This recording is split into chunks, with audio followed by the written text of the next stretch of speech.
We're live.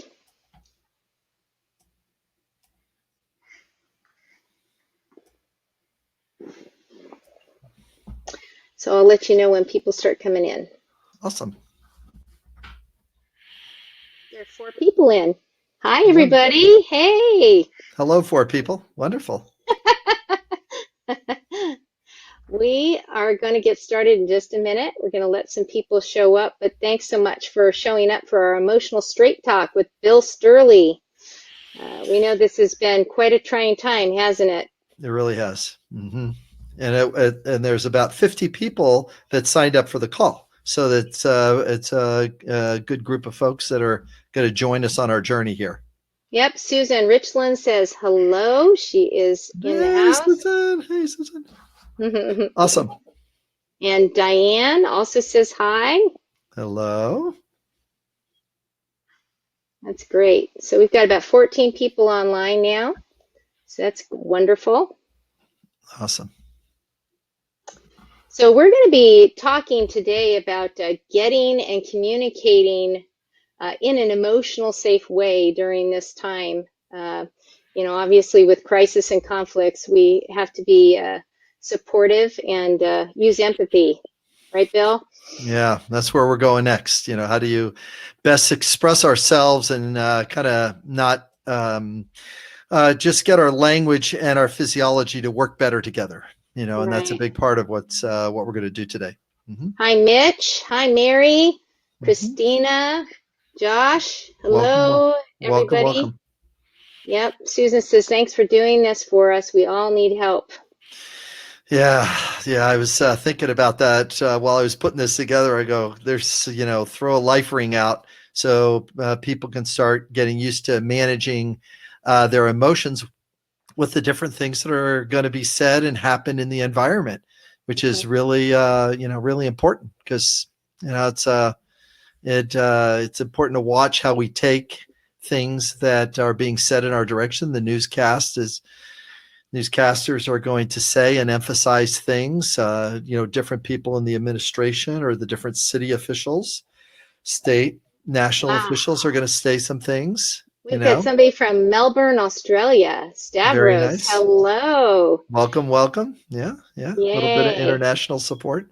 Right. And we're going to get some certainty and peace tonight. And, that is really what we're about today. I want to introduce myself. My name's Tracy Pike, and I work and am very close with Bill Sturley. And so we're working together to get this information out for you.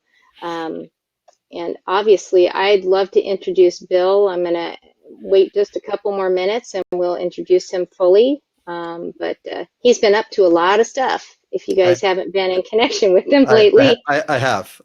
Yeah. We have stories. So we have stories of reducing conflicts in all kinds of different places. So, yeah. That's right. Yeah. Hi, Yeah. Owen. How are you? Welcome. Great. Okay. So we've got about 18 people on. So do you want to go ahead and give it a couple more minutes and just say hey? If you guys want, just to let you know, we do have a question and answer area and a chat in here. So if you have some questions that throughout the time that we're talking, I'll, pipe my hand up here and let Bill know that somebody's got a question, and he'll answer it, because that's what we're here for, is to support and encourage people during this time. And we know that people are being quarantined, people are being, what are they calling it, where they're pulling up in their houses. I know a lot of my friends in California are actually being told to stay in their homes until April 7th. So, sure. There's a lot of uncertainty right now in how they're going to proceed. So we definitely want to help people, whether it's personally or whether you have employees, customers, how you move forward through this time. Yeah. And another thing today, it's going to be recorded, and you can view the recording in the future and pass the recording along. I tend to, and those of you on the call that have worked with me, I tend to do a lot of heavy content, and I don't spend as much time in the lightness or the selliness of things. I tend to kind of give away the farm a little bit. So feel free to, watch this a couple of times, as well as, you can imagine just doing a little bit more in-depth work too. If you have some things that come up that are challenges, then you can come back around, contact me and my staff, and we can provide, some support, as well as some of the upcoming webcasts that we're going to do that will provide continuing support, because the environment is changing. And if you're inside a closed environment and you don't know what the bigger environment is doing, it's good to get a lot of different voices and a lot of different different pieces of information, and then we can work better as a community to support each other and say, I heard this. We might want to share a video or a news article, and then we can get into how do you find truth with those different pieces of internet. And it's just going to be better for a compassionate and aware community to talk over things in a safe way, and be able to collaboratively and cooperatively move together, even though we're in an isolated position. So it's kind of a weird way to say it, but we can get there from here, whereas other folks are just going to be able to just get their viewpoint. My idea is to just get a bunch of eyeballs and a bunch of people sharing really good information in a supportive and cooperative, compassionate, empathetic way. No matter what somebody says or does, we do not have to get inflamed about something, and we do not have to get anxious, nervous, worried, scared about something just because they said it. We can frame things in a much safer and more effective way. All right, so we are going to go ahead and get started. So I'd like to introduce Bill Sturley to you. He is an international communications specialist, speaker, and podcaster. He has spoken on stages all over the world. Tonight, he's going to be providing a perspective on how to handle the most difficult messages and situations, and to be able to communicate effectively in our current volatile world. As you see, things are coming at us all the time. With the coronavirus we're going to be facing for the next 4 to 8 weeks, items that we've never probably experienced before, and we want to keep the virus as low impact as possible on the US and internationally. So just so you guys know that you can also listen to him at purchasingtruth.com. He teaches practical experience of communicating through both internal and external conflicts. And like I said before, anytime you want to pose a question, we can go ahead and put that in the chat, and I can post it up to him. And if you can't see or hear anything right now, make sure refresh your screen or try a different browser if you're having a problem with that. Sometimes I've heard that is an issue, so log out and log back in and you should be good. But we're taping this right now, so you'll have access to it later. All right, so Bill, welcome. I'm going to maximize you and put you forefront. Well, wonderful. Thank you, everybody, for being online. And just to take a moment to do an outreach to provide support and contribution and service. It's so essential to really get emotional management to take place, that our words and our thoughts do make a big difference, and be able to, whether we're talking to our kids, whether we're talking to our partners, our customers, our staff, all of us human beings have an emotional experience with the things that both are being said to us, as well as our own thoughts that tend to, the best way to say it is stir the soup, stir the emotional soup about these. And this today is really about providing a foundation in us understanding about things. And I prepared a slide deck today to go through some of these elements so that we can talk about the relationship between the emotions, the brain, the body, and how language interfaces with those, with our physical self. And so let me put my screen up here, because I did put a slide deck on. And I'm guessing everybody is seeing the emotional straight talk with Bill Sterling. And again, this webcast is about providing communication support. And I'm going to be checking in with you to see your emotional well-being and during this experience, because you're going to notice your physiology going up and down as you see different pieces of information, whether it's something about the coronavirus or something about another conflict that you might be having in your world, with somebody asking you a question, and or even the impact that's going to take place economic wise, business wise. And so what I'd like to start out with is for you to write down maybe 3 or 5 of these thoughts or sentences from others that affected you. It might be a thought from yourself or a thought from others that might have affected you. One of the common, thoughts might be, what's going to happen to my business? That is a thought question that if we ask that as a human being, boy, you could get anxious, nervous, worried, scared pretty quick. If your business is a restaurant business, how can you manage the same volume of service that you had in your restaurant experience? That what's going to happen to my business? Or your 12-year-old kid comes up to you and says, I don't want to go to school because I don't want to get infected by my friends, or I don't want to, I have a cold and I don't want to get anybody else sick. These kinds of Bill, thoughts. Yeah. so I'll tell you, I have heard, like even from my own family members, that they're expressing uncertainty. And like, what are we going to do if this goes further than, X amount of time? How is this going to affect our economy? There are lots of people saying things like this. How do they proceed? How do they move forward? And that uncertainty piece is really big. Boy, I'm really glad you brought up the need for certainty, which is so valuable for us as human beings. At the same time, as soon as the word certainty comes up, human beings create certainty about what's going to happen in the next moment, in the next day, the next week, the next month.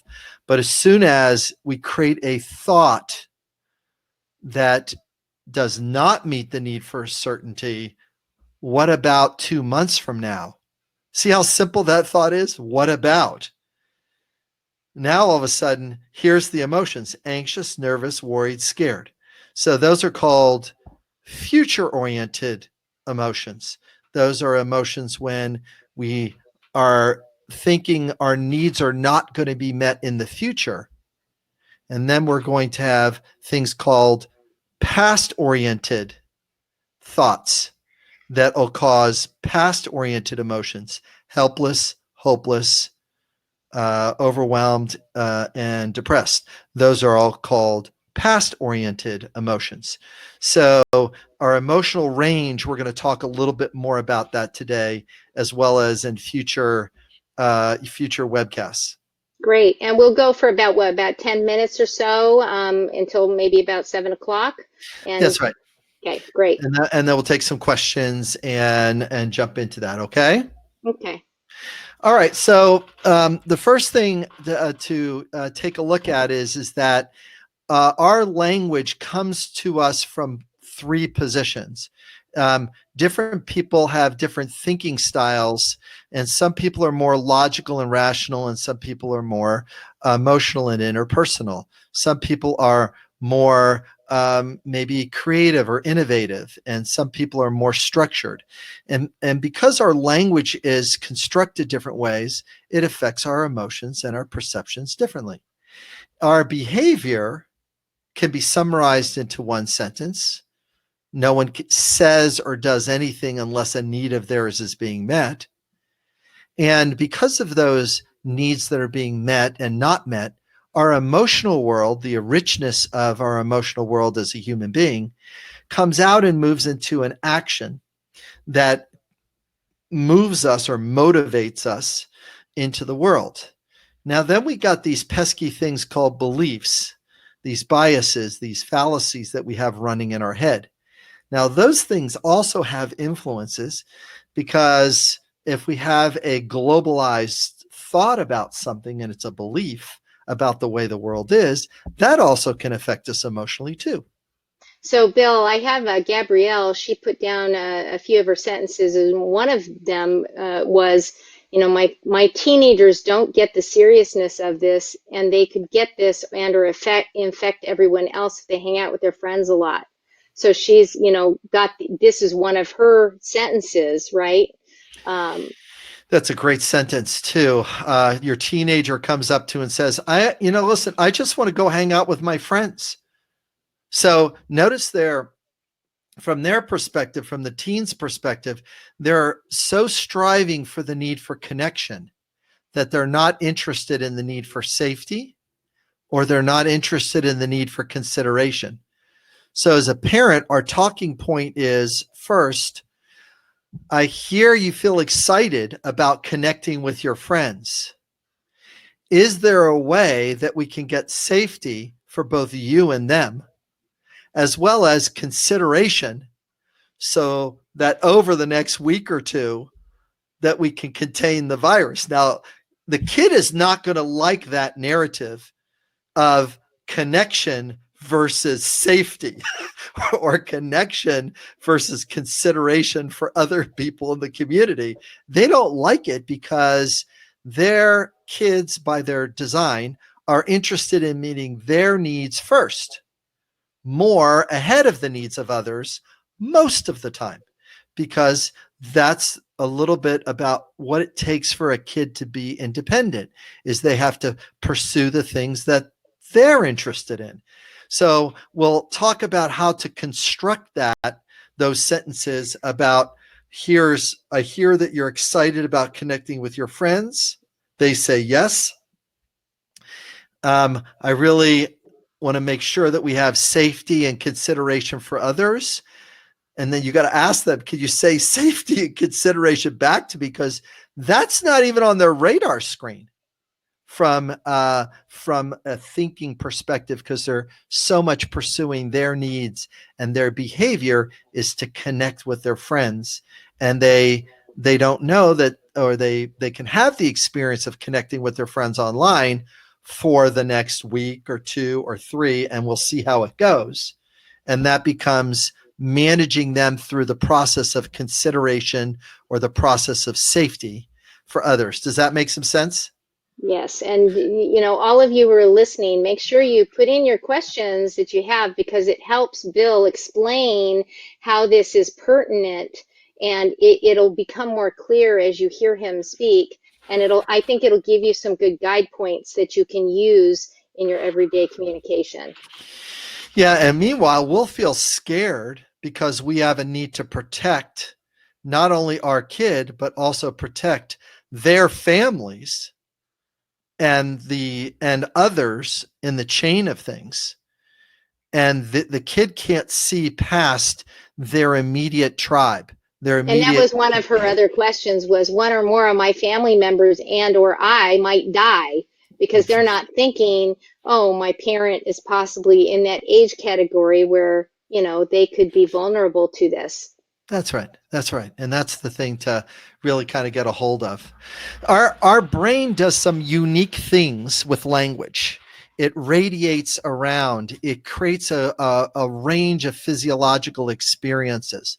And because it's triggered and lights up in different ways, when it comes to this thought and experience and the messages of danger, the need for protection, the need for certainty, the need for safety becomes so high that our brain goes into a fight, flight, or freeze. Now, sometimes it overcompensates. In other words, it shuts down too much with our belief. That's not such a good thing. Sometimes it leaves the situation instead of pushing through an experience. That's not so good things. And sometimes it's in a fight where it's better to walk away. And that's not a good situation all the time. So because our physiology is moving like this, our language, and one of the biggest challenges that we've had with this particular pandemic is because the way the brain actually perceives things is very similar to the way this little man here is sitting on top of this elephant. So the little man has a little stick, and that's called the front part of our brain, is the little man with the stick. And then the back part of the brain is the elephant.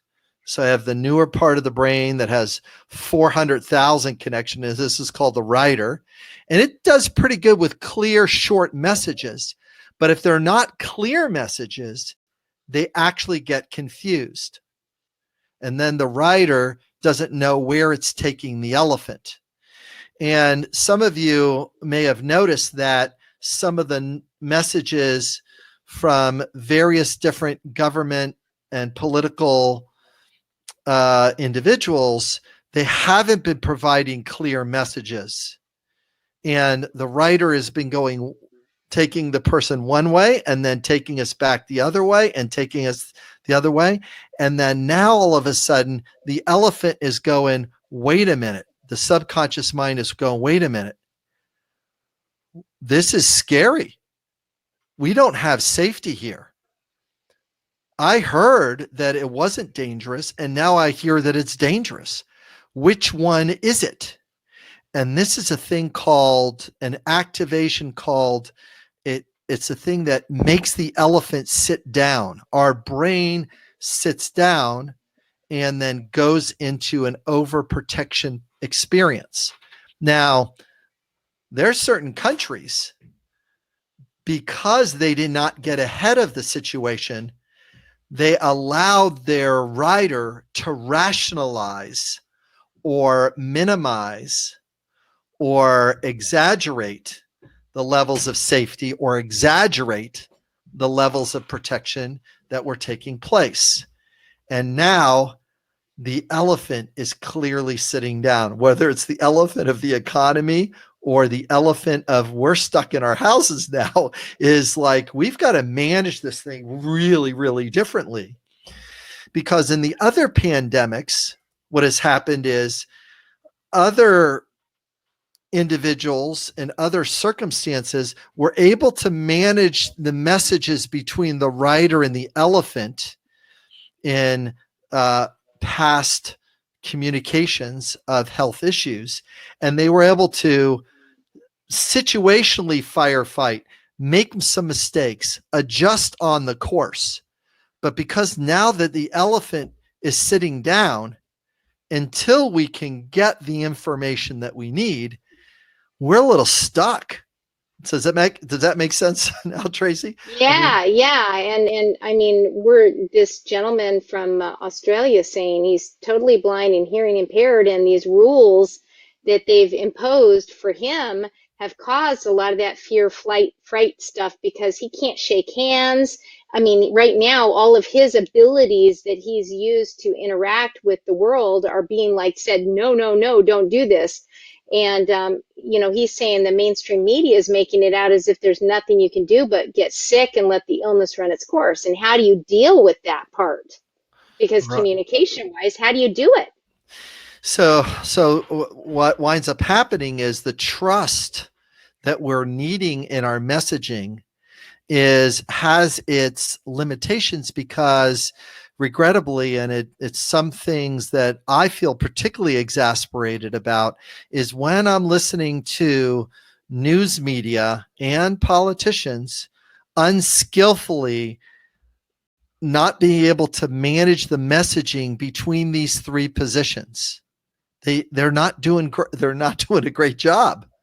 They're not doing a great job of managing the messaging.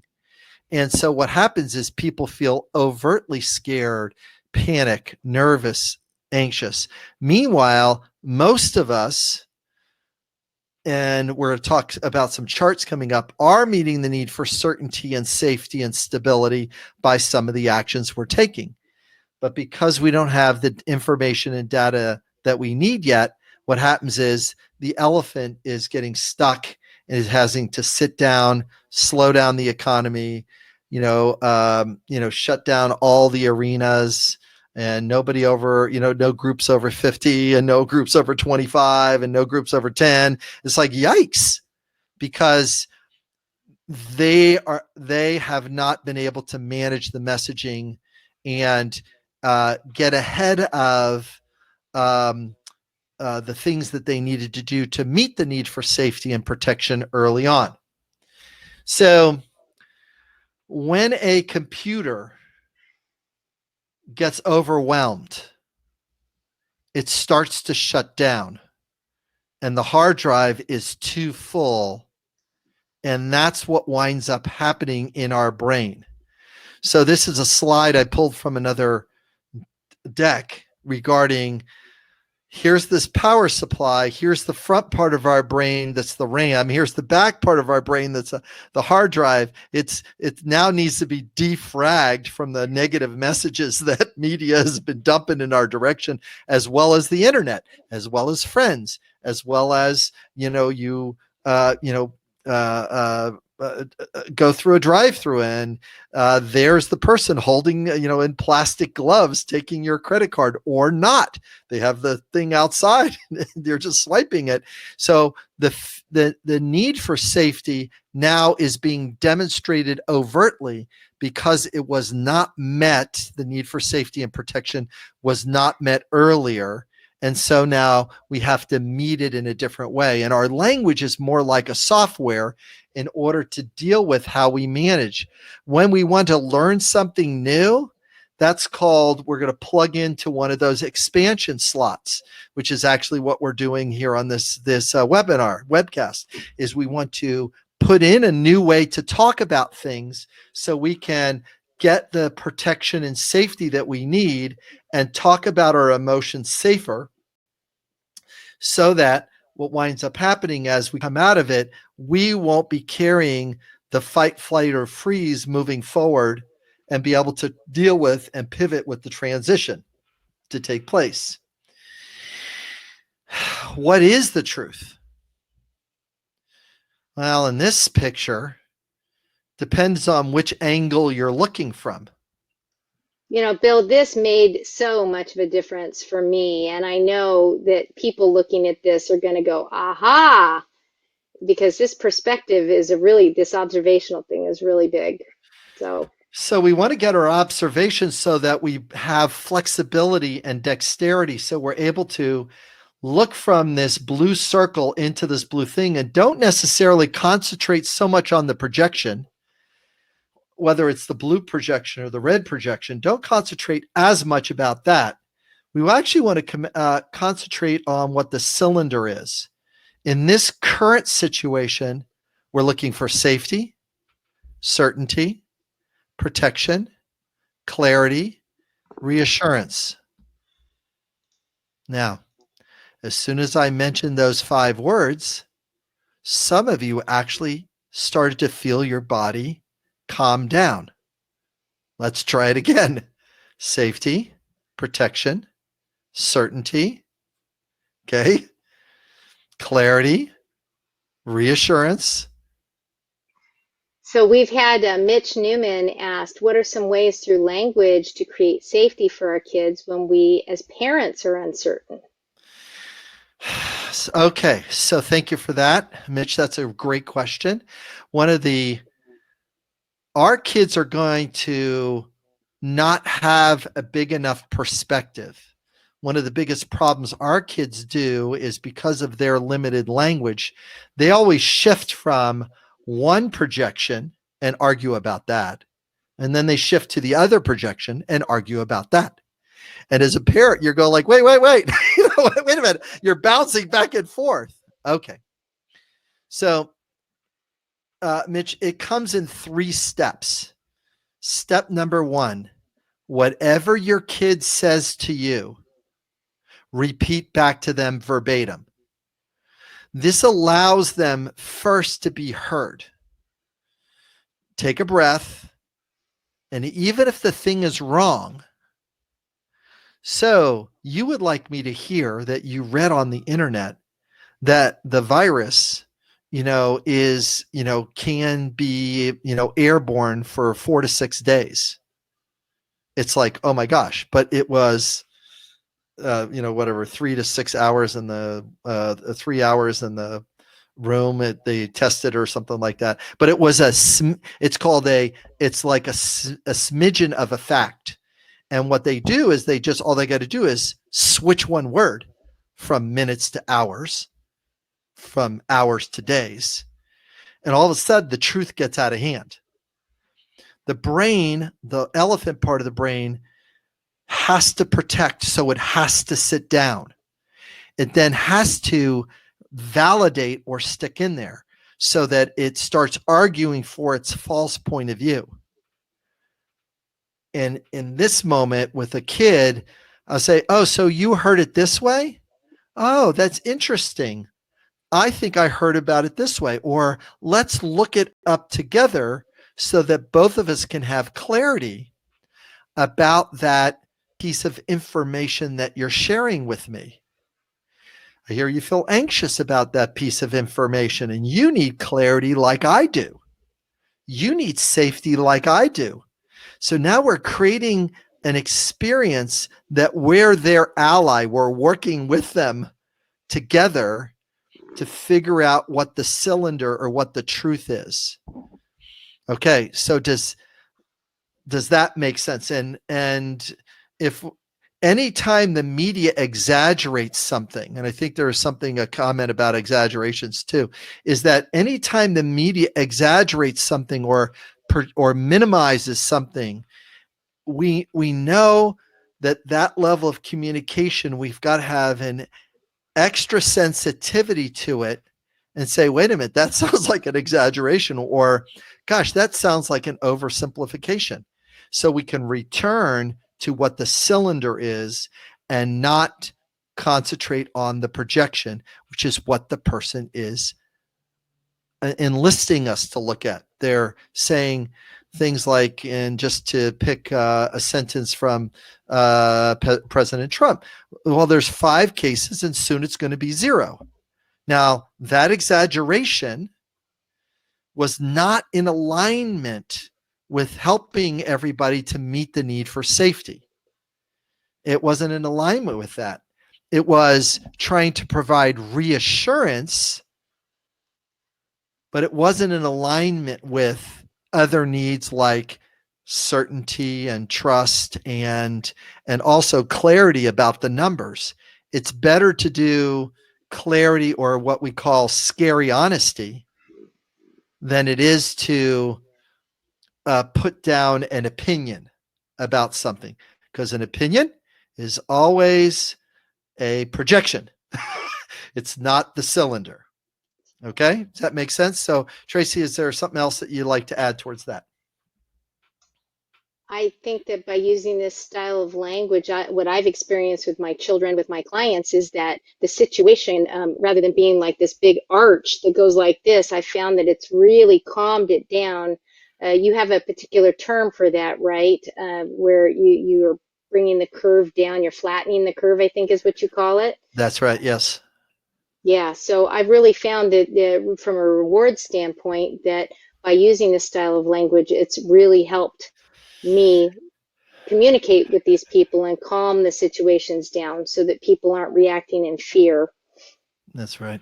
So we look at what the thing is, we take a look at it at the center, and then we start talking about what's at the cylinder. Okay, so let's take an example of this in real time, because some of us are sitting home with kids and different time, and we want to make sure the need for safety and protection is taking place.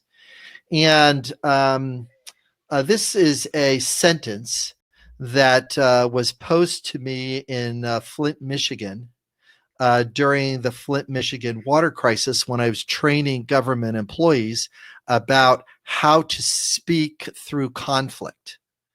Now, notice it says the mother would be asking, is it safe for my kids to drink water?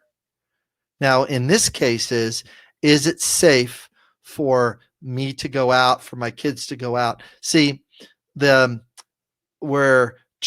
see the sentence as it is, and it's very contextual. Well, a person will say, well, it depends is the answer. That's an answer. But that's not what's needed in the new style of communication. What's needed is actually a form of compassion or empathy towards the sentence. So let me give you an example of what a really strong response would be, and then we'll take it to our current experience. So, are you feeling doubtful because you really have a need for trust? The mother would say, yes, I'm needing trust. Notice it's not focusing on the feeling word right now. It's not focusing on her doubt, which is embedded in the is it safe for my kid to drink water? There's so much doubt in that. But if we're focusing on the cylinder, trust, this is what trust looks like. Then speaking about trust allows the person to calm down and actually be able to experience a stronger experience. Tracy, you have something that somebody Yeah, might have so asked something? so Mary is talking about this exact piece. She says she's a home birth midwife, and at the same time she lives with her 79-year-old mother. She has clients that won't self-isolate, and she can't get the point across that our choices can inadvertently affect others in the community, and she's only leaving home to check pregnant clients for births. She says she's being safe herself, but she's worried for her mother because others aren't being safe. So this trust piece that you're talking about is brought up right here.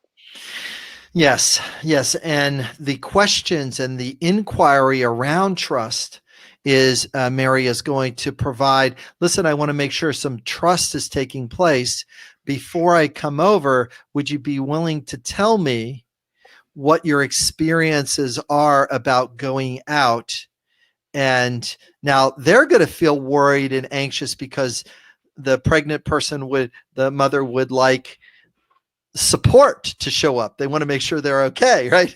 But so now all of a sudden you're having a wonderful conversation between meeting the need for trust and going to the next one, meeting the need for reassurance for yourself that you're not going to bring something home for your mother to catch. You need reassurance. So then you work on the word reassurance.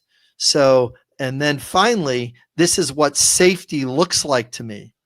Safety looks like, okay, I'll come check you in the next 2 or 3 days to see where you are with things, or to get your clients to really have trust and what the parameters around trust is. Each of you to communicate through reassurance and communicate with safety. So the feelings aren't as activated as you're leaving the house, and aren't as activated as you're coming home to your mother. And we don't, as human beings, get 100% trust. We do not get 100% safety. Some of us have been in car accidents before. We don't get 100% safety. We've got a general sense of reassurance that our fellow drivers are going to drive good and they're not going to run into each other, including us. But at the same time, we have got to, in this case, with the pandemic the way it is, and the virus the way it is, we need to increase our communication around trust and reassurance and safety. Okay? So what I'd like to do is take a mini survey here about where is your emotional experience right now? Where are you? What are the 3 to 5 to 7 needs that are most activated? And what are those feelings that that are showing up that you're experiencing right now? Or Tracy, you might have something for me too. Well, I'll wait as people start putting their information in the chat, but I know for myself, being unsettled and worried, frustrated about the situation, because as a business owner, I myself have had meetings that I've had to cancel, that I had large groups of people coming, or my children were flying from California to here, and we had to be concerned about their health and welfare going through all of those people and making That's their way right. back. So, I mean, there's been a lot of unsettled and worried, anxious moments that I myself have had to handle. And how do you do that and not take it out on your husband, your spouse, you know, whoever's in the near vicinity as you're concerned and having that need? Hmm. Claudette said overwhelmed and panicked. Mary said unsettled, anxious, nervous, and worried. Yes, yes. Hmm. Yeah, and one of the things that we haven't been taught as human beings as much is that these feelings that are inside our body, there's like 297 molecules of emotion, and they mix together to give us these feeling words. And when you're feeling these words, your body's working perfectly. Your language, it needs a bit of an upgrade. What that means is that you've got the feeling word now. In order to calm the feeling, and at least initially to give you a new target, it's how can I get trust? What does safety look like? Now, I think there's another question that I'm just noticing that Susan put up is my father doesn't think the rules apply to him. He's 85 with compromised health, and living with my mom, who has Parkinson's. Now, uh, Susan, that's anxious, nervous, worried, scared. But on your dad's side, he's going like, my need for choice is much higher than other people's need for safety. My need for independence in my life is much more important, than my wife's need for protection or health. So, regrettably, what winds up happening is that we're so taught to focus on our feelings that we have not been taught to divert or to connect to what is that need for safety really look like for us? What does protection look like for us? I'm And really excited, Bill. I just have to tell you, I'm really excited because I'm watching people picking up on your language already in their questions. They're saying, I'm feeling unsettled and anxious. You know, they're finding financial stress scares them and they're trying to retire. They're feeling terrified because their need for safety for themselves and their family. So they're starting to use these words that you're sharing. So that's really exciting to me to hear. so, yes, and we want to get the quality of connection to what that need is, because with our kids and our elderly parents, they're just running their needs any way they want to run them, because they're thinking on the kids side of the fence, I'm looking for independence, and I want to get my needs met any way I'd like to. And our parents on the other side, it's going like, well, I don't have much time left, so hey, I'm not going to meet the need for consideration for others. I'm going to meet my own need for choice and my own need for freedom and independence and go out the way I would like. So it is a little bit exasperating because people are not fully in touch with about how they are going to be and going to be affected by things. So one of the things I'm going to do on a continuous basis over the next, 8 weeks or so, 6 to 8 weeks, is to continue to bring a touchstone of information. And over the last 7 days, I've been going to this one site called the Worldometer info, and I've been looking at, and this was just taken about, I don't know, maybe an hour or two ago. So this is currently what's been reported worldwide. This is the active cases. Those are the ones that are currently made. And then here's the ones that are closed. These are the ones that got infected, have recovered or discharged, and are beyond the infection point, and the number of deaths that we've experienced. Here's the scare for elderly parents. The numbers are very high for the folks on the top end of the group. On the bottom end of the group, it seems like the immune system and the flexibility of immunology for the younger folks is doing pretty good. But for the folks that are older, not so good. So some of us that have crossed this 50 and 60-year-old and our parents that are in the 70s and 80s and thereabouts, there is that sense of challenge that takes place. And even putting this chart up is called a trigger experience, that some of you might be looking at this and going like, oh my gosh, I'm feeling more anxious and nervous. Or some of you are going, because I don't have safety or certainty. Some of you might be feeling a little more relieved because, oh, it's outside of how I am going to be affected. So I realize that there's a little bit of a diciness that takes place when we go to provide information to somebody else, because we never know how they're going to take it. We never know how they're going to take it. And so what I'd like to do, and especially with the time that we have remaining, I'd like to really focus on, okay, how do you take a piece of information like this and identify the feeling that's coming up here, panic, anxious, nervous, down here on this scale. And instead of trying to fight through the emotion, what I'd like to do is find out what need is most affected for you. And then let's actively model this as a first step and do a role play. Either Tracy, you and I could do it, or we can take one of the examples and see what we can take on, so that we can actively model and take a look at how to, contribute to how do we match a feeling word with a need word, and demonstrate that a little bit. Sure, I'm game if you're game. We've got about 15 minutes left, so let's see what we can do. Awesome. Okay, so Tracy, why don't you bring me an example of something scary that your kids might have said or did, or your spouse might have said or did.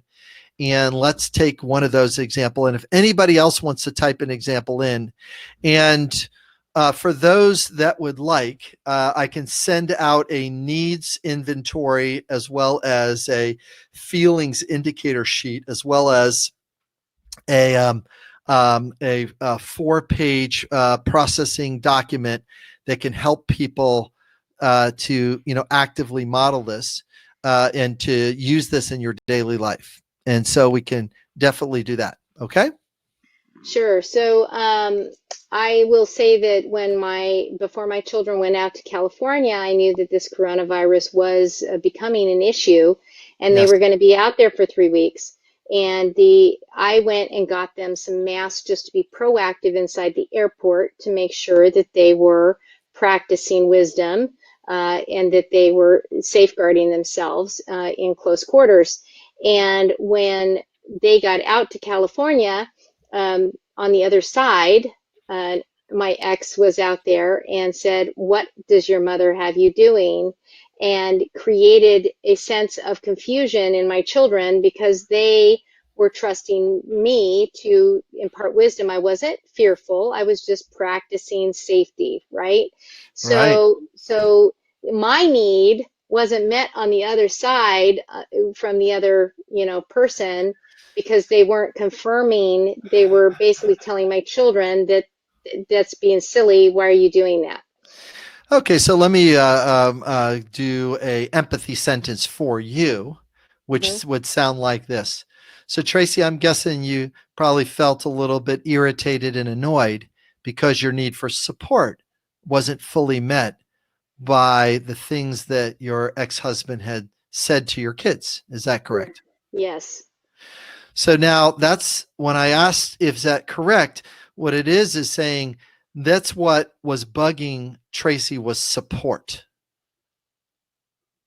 Tracy, what would support look like, even though he wasn't in agreement with it? What was support have looked like? So support would have looked like encouraging the kids to say, hey, that's great that you're thinking ahead. We're safe now. Let's go ahead and move forward, but not, put down the efforts on this Put down the side. effort. So there's a little bit of acknowledgement for Right, the effort that you took place, right? right. So we need to get one of the things in this language is to help the other person as well as help ourselves to have an active conversation with them as how can we both support each other. Mm-hmm. If sometimes if we overeducate or explain too much about what safety looks like, instead of ask them, what do you think safety might look like? Now the kid is going to be confused. I don't know what safety looks like. I don't know. What's one of the things that you do to get your need for safety met before you come to dinner? Well, Wash your I hands, guess I right. wash my hands. Hey, I don't know. How's that in as an idea? Great. So it becomes their idea, and then therefore they become invested in it. But Sure. a lot of times, if we hand somebody the answer, they're less likely to do it. Have you ever Good point. No, good point. It really is a good point. have you ever handed somebody an answer and they drop it like like this? So that's called you ask for permission. And some of you that can see the screen, I'm holding my hands up like a cup here, and I say, hey, listen, would you be willing to receive a contribution? And then they say, oh yes, like they put their hands up, and then you put the thing in. Well, here's one way you can solve that, and go, oh, that won't work. And they like literally drop it on the ground. But if you say to them, what do you think would work for you? The chances of them coming up with the answer in your noggin is actually pretty high. It's like somewhere around 70 or 80% that they'll actually be able to pull out the thing that you were recommending. Or the other 30% is they'll get an idea that they will do that might be better than your suggestion. Mm-hmm.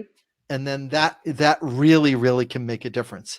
It's really about how do we manage the emotional load that we have in our body? How do we really manage that? And a big way to manage that again is how do we read the feeling that is coming in front of us and be able to speak to those feeling words? Confused. What need is that? Clarity, understanding, information. Panic. I need some trust. I need some certainty. Furious. I need some maybe respect, or I need some cooperation or care. Overwhelmed. Hey, there's too much coming at me. I'm reading too much of the internet. Let's just process one piece of information and get certainty on that. Wait a minute, let's get one piece of clarity and get some certainty on that. And then we won't feel as overwhelmed. And then depressed is telling us, wait a minute, too many of our needs are not being met. And then it tends not to go so well.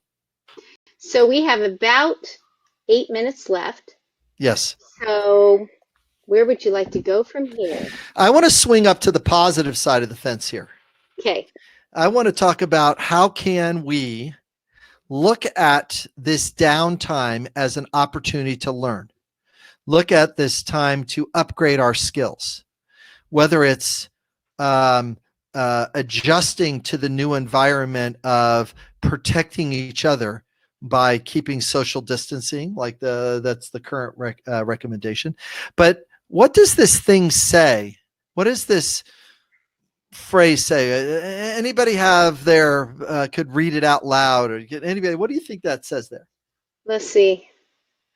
Well, I know what it says. I'm waiting for people to show up in the chat regarding that part, but I know what it says. What does it say to you? Well, it says ice cream is good to me. It is. Now, Tracy, what's your favorite ice cream? Peppermint with chocolate chunks. Peppermint with chocolate chunks. 2 scoops? Yeah. And my second favorite is almond praline. Oh, everybody's saying ice cream is good. Ice cream is good. and you can imagine if we had one of each of those flavors in that bowl, that would be a good day for you, right? Very good day. And you can see it with a spoon in front of you, right?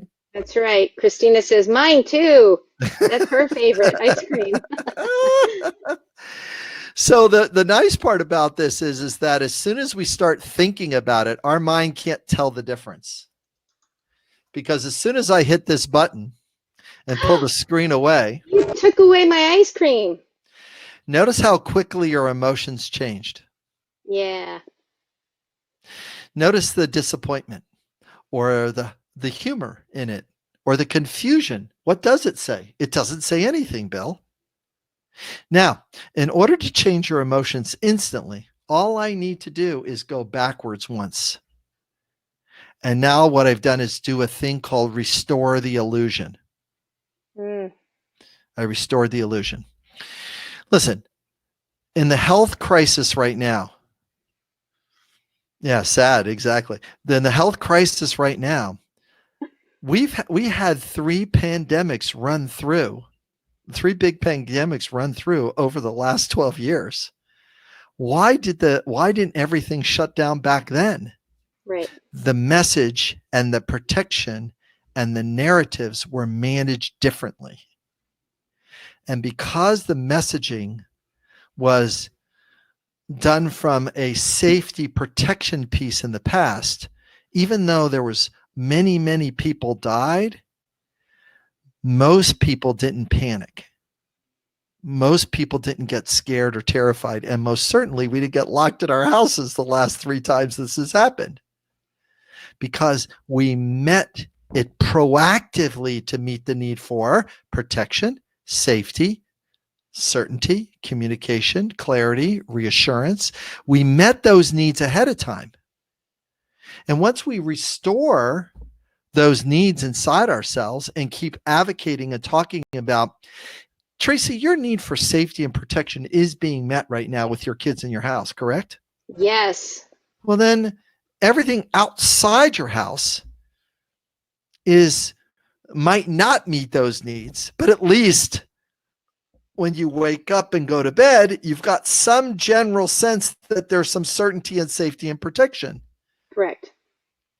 So the feeling of scared or terrified doesn't have to show up. Worried is the correct feeling. Anxious is okay too.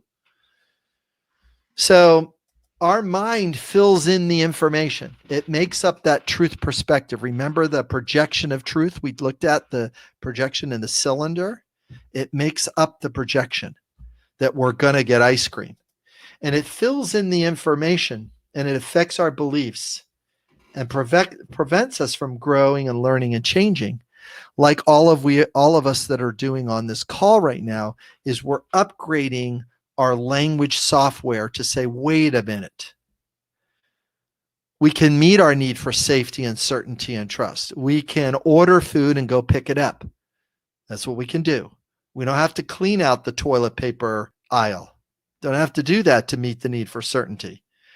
Somebody asked me, why toilet paper? Well, it's the one thing that human beings have built so much certainty around. They don't want to let it go. And they want as much certainty about this one item, because they need certainty about this one item. And that's the only way they could get certainty in a environment where the need for certainty is not being communicated through truth, through accuracy and facts. Here's the numbers we have. Here's the scary honesty. Here's your safety blanket. Here's your safety blanket. Thank you. That's right. This is the only safety blanket, and you get to wrap yourself in toilet paper. Is the only certainty and safety you get.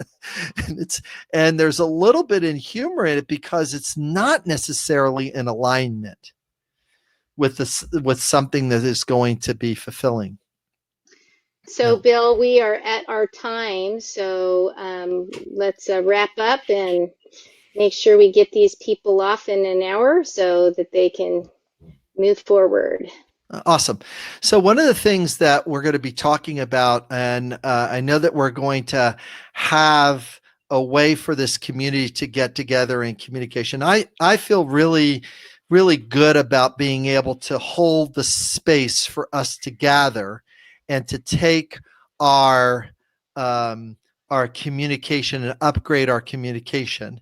And there are going to be several different free things that I'm going to be offering and several different paid things that I'm going to be offering in order for people to either go deeper or to keep getting a general sense and working through this things. This is not I don't necessarily need to pivot as much, but I do need to follow in order to meet the need for safety and protection for my tribe and all the different people in my database.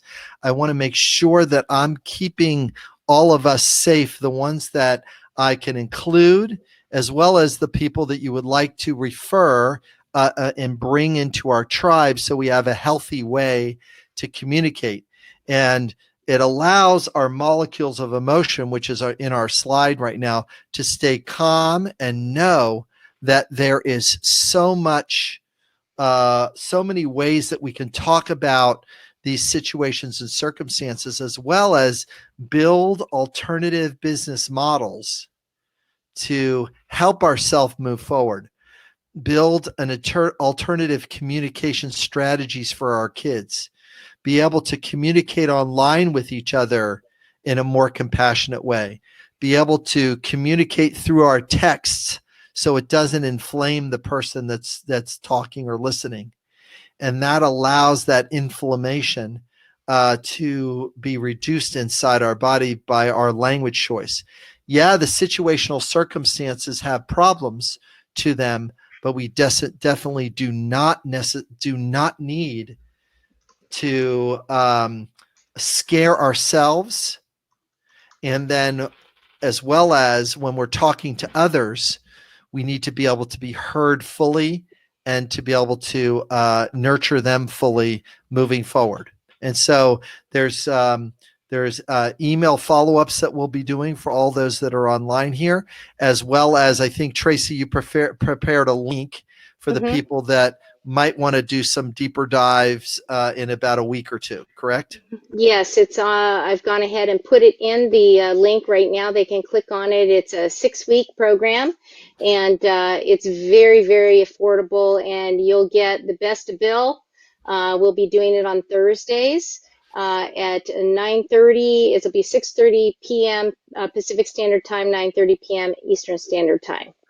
Something in the evening where more people can attend, as well as the opportunity, and you can imagine, to put your own questions and your own participation in there, as well as I'll keep feeding the worksheets and the activities that I find is helpful and supportive. So, Tracy, I really appreciate you setting this up for everybody. I know that there was about 50 people or so online, which is awesome. And just looking forward to continue on the journey. Okay, everybody be safe, and looking forward to construct more sentences so you can speak to the people around you in a way to get them enrolled in this next level of safety and protection for each other. Yeah, thank you guys so much. And from all of your comments, it looks like you got a lot out of this. So we're looking forward to getting connected with you more in the future. And thank you, Bill, so much for your expertise. We'll talk to you soon. You're welcome. Thanks, everybody. Bye-bye. All right. Bye-bye.